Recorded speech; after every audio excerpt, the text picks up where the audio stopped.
Hey, RJ, Hey, how are you? in terms of the listenership, I'm just fine. Everything's normal and good. Good. Nothing bad's happening to you or anyone you know. Nope, Perfect. not me. Perfect. Good to know.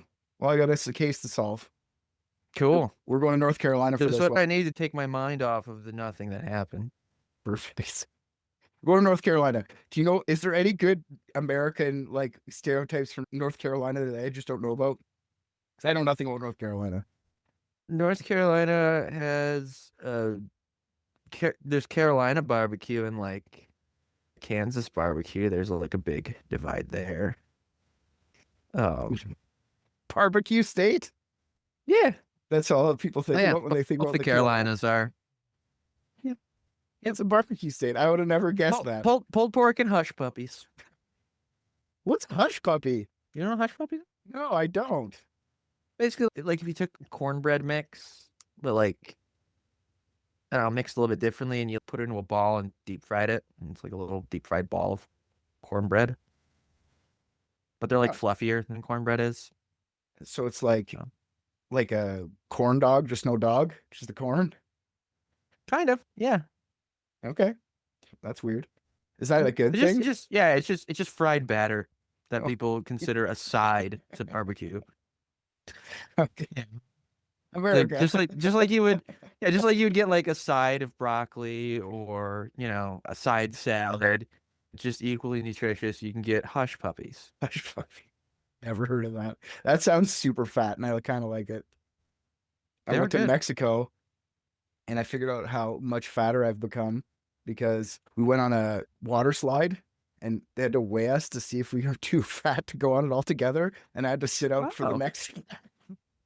Me and Sarah had to go by Wow. ourselves. My kids had to go with two strangers who just laughed at my children for making fun of me the whole time Who- for being.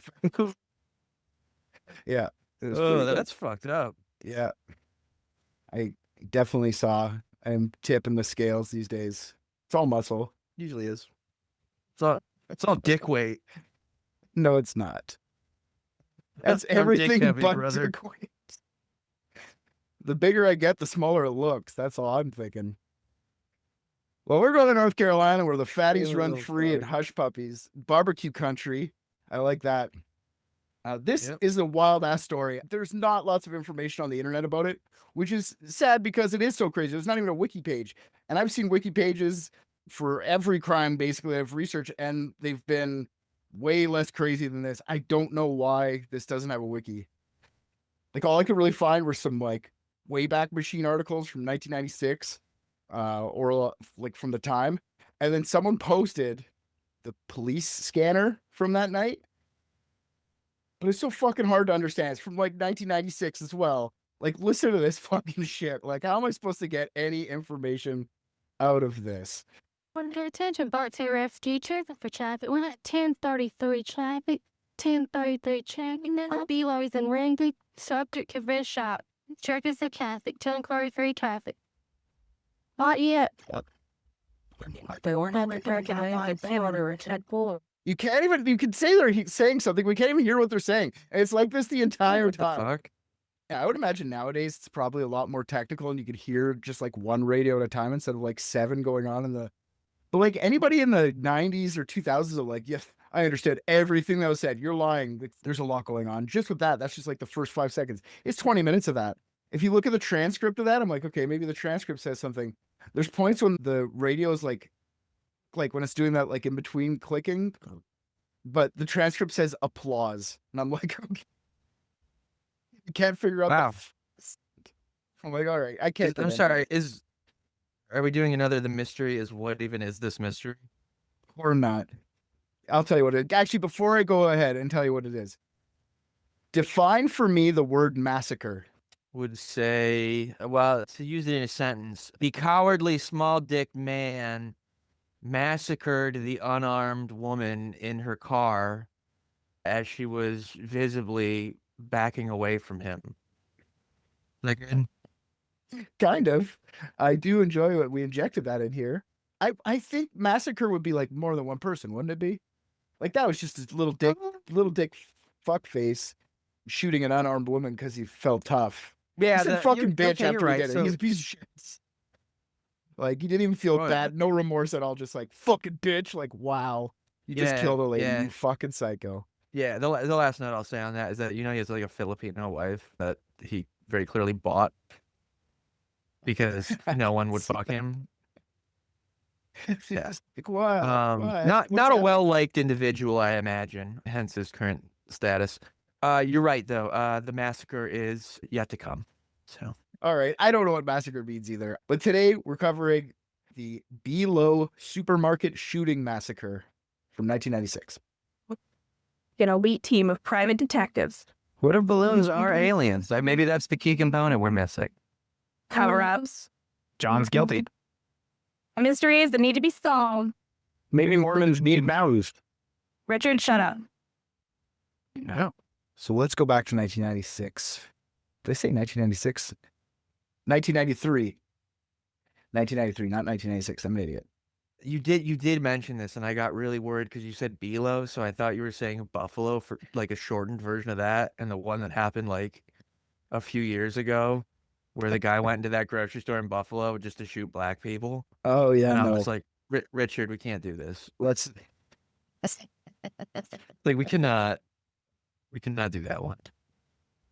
Yeah. That was the only time I was going to attempt to veto an episode idea. I was like, no. We didn't. I need a mystery. That was not a mystery. I mean, we've really stretched the definition a few times, so. Come on, Arch. They've all been mysteries. So let's go back. Monday, June 6, 1993, in Windsor, North Carolina. Windsor is a small town 2 hours east of Durham, and Raleigh in Bertie County has a population now of 3,582. But when this happens in 1993, the population was 2,056. So very small town where everyone knows everyone, which to me makes a difference in this story. There's only one. You want to go where everybody knows your name. Other times we really probably don't want to go to that place because of something that happened there. Well, this happens in the only supermarket in town too, which I would imagine is fucking shitty. I'm curious, being that it's such a small town, is there like a quantifiable percentage of people like that you could say this percent of the town was killed in this massacre? I know it'd be like 0.1%. I was hoping it was more, but no, it's not. That's why I said, is it really a massacre when it's 3 people die? I don't know. oh, Is that where the massacre starts, at 3 in one I shot? guess it's relative because like if it's like in a supermarket or if it's like on a battlefield, God no. But if it's in like your living room, yeah, probably. I guess you're right. You kill 2 people in your living room, that's a massacre for sure. Yeah, I think the term massacre is defined less by the act and more by the stage upon which it's played. That's true. Like, you're right. I didn't even think of it that way, but yeah. 1 person in your living room is murder, but 2 is a massacre for sure. Still multiple people. Yeah. So yeah, this place that this happens at, it's called. Four dead people in a homeless camp? What is that? Come on. That's a rounding error. They're homeless. Yeah. They're not even really people. What do they call them? The less dead? That's like a term, Is a it- true crime term for like sex workers and homeless people because nobody cares when they die. It's fucking bad. Yeah. So yeah, this is the only supermarket in town. It's called the BeLo Supermarket. It was located on 409 West Granville Street, right in the middle of town, right near the Cache River, which runs through Windsor. So at 6 p.m., the BeLo closes, and just after the last couple shoppers leave, the store gets locked up by the workers closing. There's 2 employees left in the store to shut her down for the night. Joyce Coburn Reason was one of them. Reason lived in and around the Windsor area for her entire life, graduating from Bertie High School in 1975.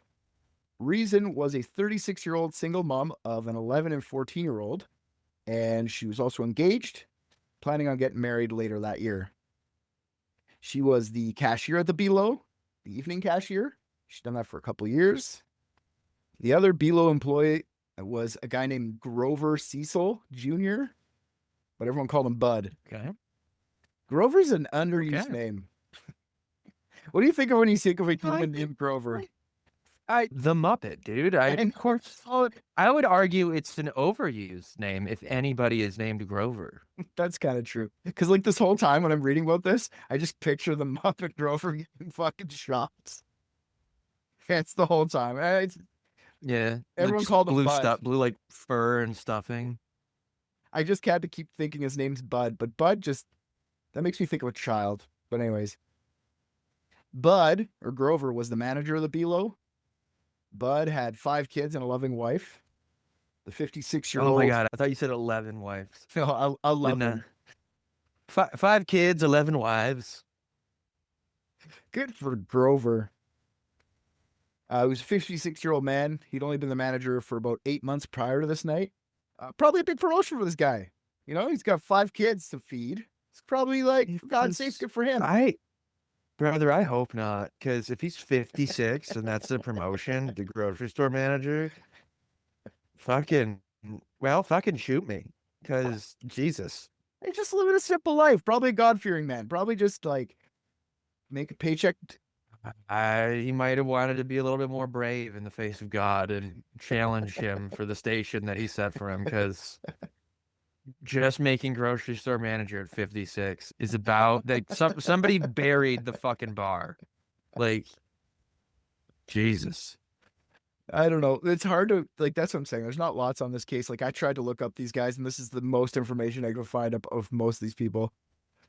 There were 4 other people in the store that night that typically don't work, but were also working. They were part of a cleaning crew hired by Bud and the BeLo to strip and clean the floors overnight. The cleaning crew was made up of a 48-year-old man named Johnny Rankins Jr., who I couldn't find any information on. There was also brothers Thomas and Jasper Hardy, 45 and 40 respectively. They're both from Edenton, which is a nearby small town. And the last guy in the cleaning crew was a guy named Sylvester Welch. He went by Tony. Sylvester's an underused name too. This whole time I kept thinking fucking Stallone. Like, Sylvester is only Stallone for me. I don't know why. I just kept thinking Stallone's getting shot.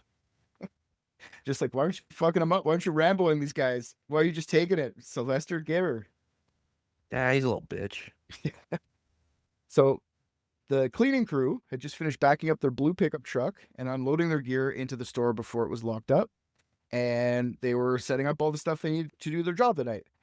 There was also one customer who purposely got locked in. He was hiding somewhere in the store, waiting for it to lock up. The man who's been waiting and hiding in the store approaches Bud Grover with a .45 pistol drawn. He put the gun to Grover's back and directs him to Joyce, who's counting at the register. Was it just like drawn on a piece of paper? Because that's not that scary. I know. Bud's a 56-year-old grocery store manager, but you think you'd at least have an IQ high enough to be able to tell when it's a fake gun? He doesn't want A to picture of one. He doesn't want to ruin this big chance. He's got to listen to this guy, fake gun or not. Just corporate told him to He drew a gun. It's so scary. So he's got the gun to Grover's back. Bud walks over to Joyce, counting a register. Then the man starts. Grover looked fucking scared when he looks at Joyce. Joyce kind of gets the hint right away. He starts to push them up the aisles towards the cleaning crew. Jasper, Johnny, and Thomas were all setting up their cleaning supplies and suddenly noticed Joyce and Bud walking awkwardly towards them. Behind them, Jasper also notices someone walk behind them, someone that didn't work there, someone they didn't recognize from their small town at all. They have a police sketch of this guy. I do enjoy police sketches. So let me get this guy's. I forgot I had this up, but then I closed it by accident. No, this is not the one. You got to see this guy image. He's a very noticeable man. That's where the whole thing is. Like if I can get this thing up here, there you go. Like if this guy was someone around town, you would have 100% noticed him. That's quite the broken nose. You know what I mean? Like that's something I noticed right away. That's distinctive. Super distinctive. So if they didn't notice this guy from town, they all said later on they say they never recognized this person before. So that's a little weird right off the bat. So he's described as a black man in his late 20s or early 30s, 6 feet tall with a medium complexion. His nose looks like he broke it years ago and never got it looked at. Like, body looks like he got punched in the head, or I don't know, maybe something more embarrassing, like maybe just face planted. Like something happened to his nose. As Mhm. Bud approaches the 3 members of the cleaning crew, he tells them to put their hands up. This guy means business. That's what Bud says. Put your hands up, boys. This guy means business. Do you see how detailed that gun drawing is? He gathers them all into one spot near the meat counter.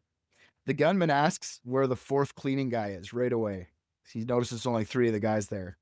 Sylvester wasn't with them, and the gunman knew it. I kept thinking he went off to go Rambo this fucking guy. He went to go, like, get his gun from his car and just fuck this guy up. But he was just around the corner, like, plugging shit in or whatever. But he knew the guy was there, so it's like this guy had been walking in the store for a while, knowing exactly who was in there. It was a little weird. Sylvester's found, put with the rest of the 5 hostages. Once they're all accounted for, he tells his hostages to tie themselves up with stuff from the store, like tie yourselves up, duct tape. Here's some duct tape. Get some dog leashes. There's extension cords. There's a clothesline. And Grover's the last one needing tying up. He tied up the last guy. So the gunman tied him up himself. Once Bud is bound, he makes the hostages group in pairs of 2 and lie on top of each other. So it makes 3 pairs all laying kind of like stacked on each other. And everyone's doing this stuff. They're all complying. No one's like fighting them. The guy seems like a pro. That's what the guy said. Like he's done this before. Like all of his commands were cold, calculated, no panic in his voice. Like he was just doing his job. Like he worked at McDonald's. Like, hello, may I take your order? Like nothing. He wasn't scared. So Jasper was under his younger brother Thomas. Joyce Reason was laid on top of Sylvester Welsh, and Bud Cecil laid down on top of Johnny Rankins. Once they're in their piles, the mystery man starts walking around the store. They don't really know what he's doing because they're all face down on top of each other, but it turns out he was robbing the store. He took a total of $3,324 in money orders and cash. All they can hear is the guy walking around and the click of his metallic gun. The whole time, the man is assuring everyone he doesn't want to kill anyone. I don't want to kill anyone. No one's going to get hurt if you just follow my orders. Then he told the hostages that he used to be a police officer, but he lost his job. Now he has nothing left to lose, which is also a scary sentence when a guy has you tied up. Like, I have nothing left to lose. Like, yeah, you do, man. I'm sure that nose will straighten right out. That'll buff right out. That's crazy. That does not sound like a professional at all. To me, it doesn't sound like a professional. It sounds more like a guy who's just not scared to do this, which doesn't make you a professional. It just makes it sound like you did something like this in the past, or you've been in high tension situations. So after a bunch of robbing, ranting, and fiddling with his gun, the man takes a beat. Kind of just, everything goes quiet. And then he says, I hope God will forgive me for what I'm about to do. Then he unloads one shot of his gun into each one of the piles. One of the piles grunted as it got hit. As the man tries to shoot a 4th bullet, the gun clicks as if it jammed or ran out of ammunition. Then the gunman rolls each hostage onto their stomachs and walks away for a second, so they're all on their own by themselves now. And without saying a word, he comes back with a butcher's knife that he found in the store. The gunman turns his attention to Thomas Hardy, who's already shot and bleeding out. They connect eyes, and the gunman says to Thomas, will you identify me? Thomas doesn't reply, he just shakes his head no. The gunman shouts back, I don't believe you. Then, with the butcher's knife in hand, he walks towards Thomas, grabs him by the hair, revealing his neck, and slices him ear to ear. After all that, as the final supposed death blow, the killer now stabs Thomas in the back multiple times. He only stops when the blade snaps off inside of him. Thomas probably should have died that night, but he didn't. He survives this, which is crazy. As the killer finished off with Thomas, he looks at Jasper, Thomas's brother, who he's piled right on top of, beside kind of. He says, will you identify me? Jasper, probably shitting his pants, replies, no, man, I don't know you. And thinking that he's probably dead now, the gunman replies, I'm going to let you live, big man.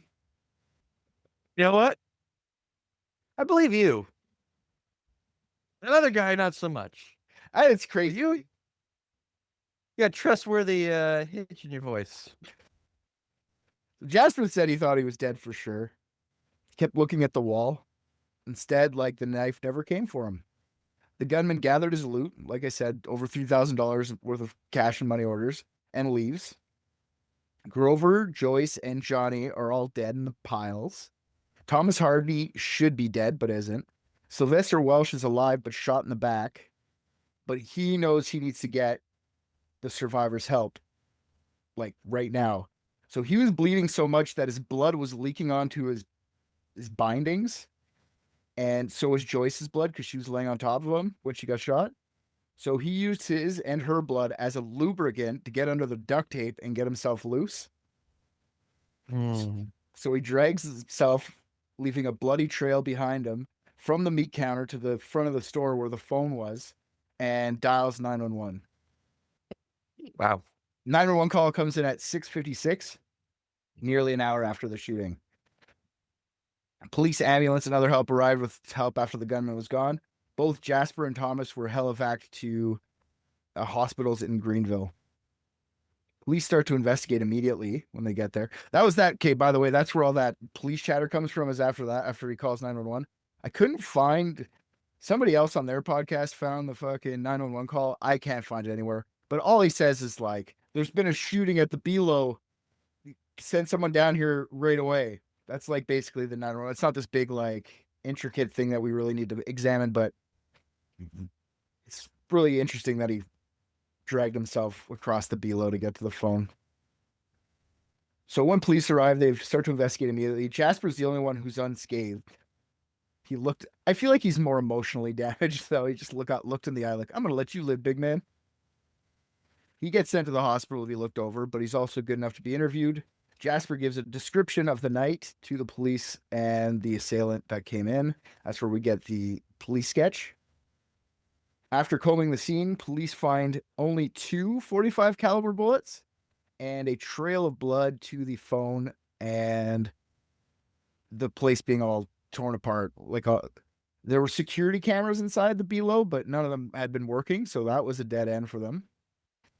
And as the police start to gather at the BeLo, more and more neighbors come out to see what's going on. There's a couple that lived across the street who told them they didn't hear anything. They said it was a quiet night. I don't even know why you guys are here. Some witnesses claim they saw a white car with the Maryland license plate speeding north on US 14 after the shooting. Windsor Police Chief Freddie Bowen made a public announcement just saying that there was a shooting and stabbing at the BeLo. 3 people are dead, 2 critically injured. He was in over his head. He's just a small town police chief. So the next day, on June 7th, both Thomas and Sylvester are in the hospital, critically injured but alive. The shooting shocked the entire town. So much so that there was a noticeable uptick in gun purchases and conceal and carry permits application in the next week. Jasper, the only one not hurt, says that when he's laying there tied up, he prayed and promised a lot to God. And that was his big quote. He kept saying, like, I'm planning on keeping my promises I made to God. I'm going to be a good person now. I don't know if he was a bad person before. They had that a lot. I hope he kept none of his promises and nothing bad happened to him. I hope he was a terrible example for people who were trying to be religious. I feel like saying that a lot is a hint to me that this has something to do with you. Why didn't you get shot? Maybe not. I don't know. To me, it's like, okay, that dude sounds fucking insane. That is a mentally unwell person who was not there just to rob that place. So Chief Bowen was over his head with this whole thing. So he gets the county sheriff involved. The sheriff of Bertie County, Sheriff Wallace Perry, goes to check out the scene himself. He believes the reason that the gunman piled them up into nice little stacks was because he was running low on ammunition. So he only had a few bullets and he needed to kill them all. With that being said, he said it's unlikely to be a police officer because police officers don't typically carry .45 caliber guns. They usually carry their like 9mm or like a .357 revolver if they're like old school enough. And he said piling bodies to shoot them is something that he heard of in the military when they're trying to like kill prisoners of war. This guy's probably someone in the army. Sheriff Perry noted that the gunman was a police officer, Oh yeah, this isn't a thing. The Sheriff Perry's like, I don't think this would be someone in the military either, or a police officer, because he'd be trained to carry more than one magazine. But I'm just like, what if he just didn't have the bullets? Like, he might have been trained, but he just didn't have the bullets. Like, anyways, on June 8th, the police have a press conference claiming that there may have been another person involved in the robbery/murder. The white car that was seen driving away that night was actually seen waiting in the parking lot with another man in it. And when it drove off, there were two people in the car. One of them was the same description as the gunman. Like I said, they're headed north. The driver of the car was described as a black man with darker complexion. They see he was between 6 foot and 6'2" in his mid-30s and very muscular. Like, the guy sat in a car. How can you tell how tall someone is when they're sitting in a car? That shit bugs me. Happens all the time. He didn't even get out of the car. Yeah. On June 9th, 3 days since the murder, there was some good news in the case. Both Thomas and Sylvester were doing better, and they were upgraded to fair. Even though the sheriff announced he was unsure the gunman was an ex-police officer, they still looked into the recently fired policemen and found that no one recently let go matched the description of the gunman. So all the police officers that were fired in the general area were cleared. Police investigated whether or not the gunman knew any of the victims, and they discovered that was probably not the case. They figured out that the white car was seen had Maryland license plates. The Bertie Sheriff's Office couldn't keep up with this either. They had too much on their plates. They had one murder the year before this one, and it was bigger than their precinct could handle. So they call in the Maryland State Bureau of Investigation and the FBI. Then the case doesn't really move forward much from there. Like, the next update comes in November, 5 months after the incident. The FBI created a profile and they released it to the public. They said he would be a neat person, but still someone who would rather wear jeans than suits. He would be very, very smart. They believed he drives a small to medium two-door vehicle, which is probably medium blue in color with rust spots. Like, how the fuck would you know the color of a car or what car he drives? I find that shit very fascinating, because a lot of the time, like, profiles are very close to what it ends up being a lot of the time. Sometimes they're way off, but like, Yeah, they're just really good guessers, dude. Chill. you watch Mindhunter? Yeah. So good. Anyways, it's just interests me a lot. So they also believe the killer is connected to the drug world and wouldn't keep a legal job for long. And he would have a strong ability to do detailed work with his hands and mathematical skills. He's physically fit, not muscular, smooth skin, light brown, green eyes, large Adam's apple. He's a smooth skin? Yeah, smooth skin. Yep. Ah, okay. We had some not so nice things to say about ghouls then, didn't we? He'd probably stay home a lot during the day and only leaves during the night. He'd probably go away from home for several days, but always returns. They believe the gunman would be a threat to his family or friends because of the stress that he would be under. They believe that this wouldn't be the first time he'd killed someone, and that would be likely serve time in prison for some sort of felony. They thought that he had been a model inmate in prison, probably finding God. Not truly finding God, but for the guards, he's a manipulative guy. He could convince anyone of anything, is what they're saying. So during the November update, they asked the public to think back to the weekend when the shooting happened. The guy was probably a visitor from another town, so they want people to think of anyone who was in town visiting. Maybe there was a funeral or like a wedding or some sort of celebration. And investigators strongly believe that the gunman was likely in a relationship or was recently in a relationship with someone from Windsor or nearby Windsor. And the reason that person hadn't come forward to say anything, because she was scared for her life and she knew what, or he knew what was going on. And this is a quote from the guy.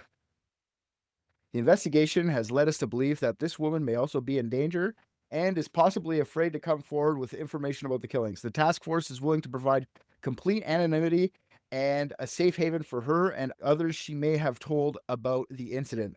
There is even more of a probability that this woman has mentioned the murders to friends or other family members, but has made them assure secrecy in order to prevent her own death.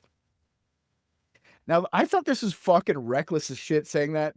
Like, imagine she didn't say anything to her family and this killer guy just said, I told you not to say shit, and just shoots her in the face. Like, fuck. Yeah, it's fucked up. Then they offered a $30,000 reward for any information that leads to an arrest. The years since the shooting, police have worked the case. In the first year, they made a task force, but after a year, it was disbanded. Police still work the case, but like as a cold case. And then there was no updates till 2018, which was 25 years after. Most of the original investigators have either retired, and those retired investigators started to theorize to the media. And they think what you said, like they think that the robbery was secondary motive. The first motive was to hurt people. And they think it was probably targeted. Yeah, he's a fucking lunatic. Yeah, fuck yeah. It's so crazy.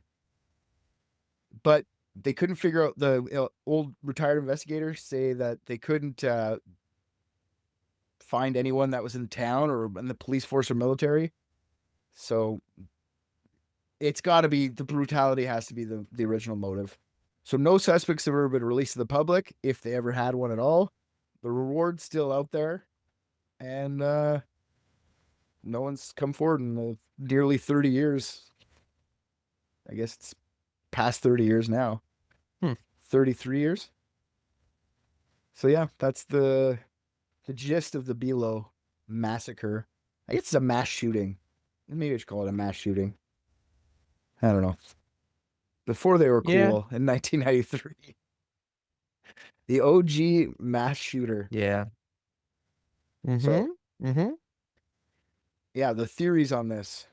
Do you have any good theories of who this could be? I mean, a general idea, not a name. I'm not asking you to give me a name, but like. no, yeah. Yeah, Dave. Dave lived next door to the BeLo in 1993. You don't know that? No, I don't fucking know, man. It doesn't feel like there's like anywhere near enough information. Like, it's crazy to me that they didn't know. Like, the town's, what, you said like 2,500 people or something? 2056, that's what it was. It's like not even 2,500, so just over 2,000. Well, 2053, but whatever. Well, I just mean after that night. It was a couple less. Yeah, I mean that's crazy to me that they don't know. Like, it sounds like he was just like a drifter who just wanted to murder people. Then I don't know. Me too. That's the crazy part to me. But it's also, I keep forgetting it's in 93 when things would have been a lot different. Like, police still don't share information on people unless you like go, like 93, they didn't have the internet cranking this shit out like they do now. Like, I bet you if this happened today, it'd be figured out no problem. And I bet you if they like, what's near North Carolina? Yeah, I mean, all of our fucking facial data is being harvested by Palantir. So, I mean, they just have that shit on tap. For sure. Little towns, not as much, but in a big city, you can't even go anywhere without being like, you could be tracked the entire time you're there. It's fucked. Yeah, no, the drones fly over there too. You would know. Not as many, but they fly. Do you think it's a random robbery? I don't. That's one of the theories, random robbery. I don't think it's just some guy came in to rob. I don't know that he like planned to kill those people in specific, but he definitely planned to kill. But like the robbery theory has a bit of like validity. I mean, I think because the guy sitting outside waiting. Who doesn't want money? But like you feel like that guy sitting in a car, like as a getaway driver, you knew you were going in there. Like, do you think the getaway driver is like, it's super psycho? They're like, I'm going to go kill about 5 people in here. I'll be right out. Just wait, keep the car running. Or I'm going in to steal a bunch of fucking money and cashier's checks. You know what I mean? Like, that's where I think it might be a robbery, like intended as a robbery because there's the second guy. Yeah. But like, the other one's just some random psychopath who wants to kill, which we talked about. Yeah. I think the best theory here is more of that it's a targeted attack. Like this was meant for someone. Whether it's like, I don't know, somebody trying to kill Joyce, like maybe Joyce's ex, or one of Bud's kids. Bud had 5 of them. He was just a grocery store manager. Maybe the kids wanted to fucking kill him. It's true, yeah.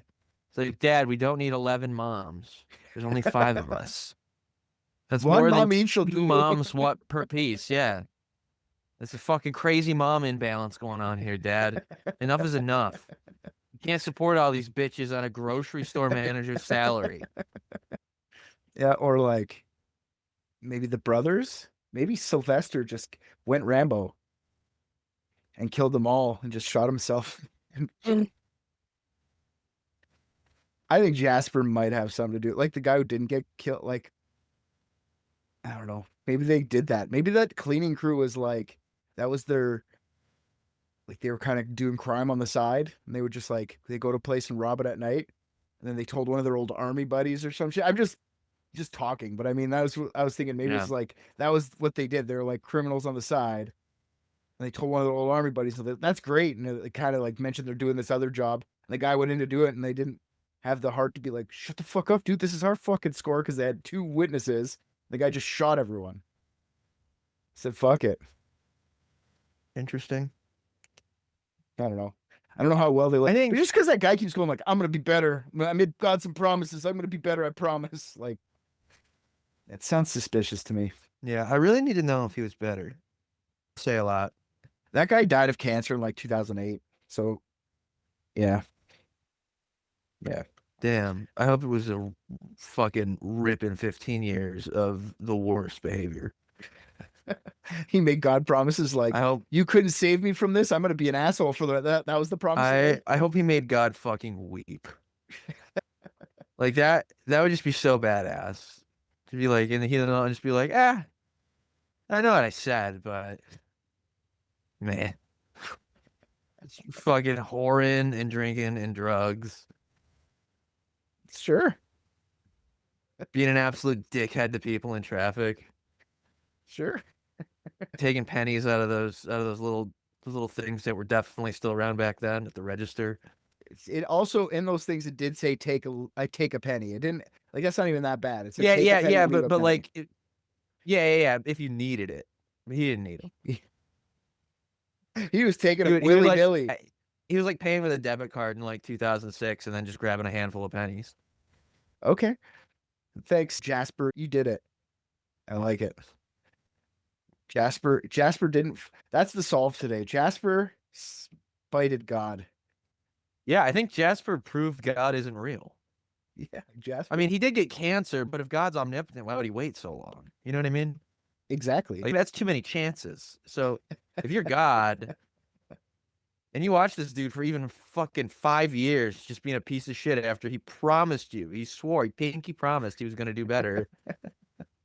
You're not going to be like, you know what? I'll give him 10 more years. Yeah, I always found So, like either when God's an there's- idiot or he's impotent. So when there's like, because everything that happens in movies is how it would be in real life. But whenever in movies they like meet the devil or like God or whatever, like if you ever watch Supernatural or something like that, where they have heavy presence, all the deals are always so dumb. It's always like, I'll let you here, devil. I'll sell you my soul for 10 years more life. And I get whatever I want for those 10 years. It's like, that's a terrible deal. Yeah. Why are you making that deal? yeah, What's I like you got to be tricking Satan, dude. Like get him to give up his seat. You know what I mean? Like fuck him over, and then like you just run hell.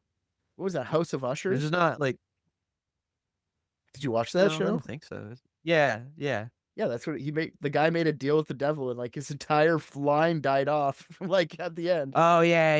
That is right. He's like, what a terrible, what a shitty ass deal that is. It's terrible. Yeah, you got to be smart about it. Like, trick him. It's like a genie. Why wouldn't you just wish for more wishes? Yeah. Exactly. Yeah, here's this. How bad do you want it? Then I get to rewrite the terms whenever the fuck I want. Like none of these people know any contract law. It's terrible. Yeah. Yeah. So yeah, Jasper, thanks for fucking up the world. If anything, Jasper, we learned that Jasper proved God doesn't exist. So And that North Carolina barbecue's never been better. I just watched Private Dicks and I think RJ's the funniest. What? Come on.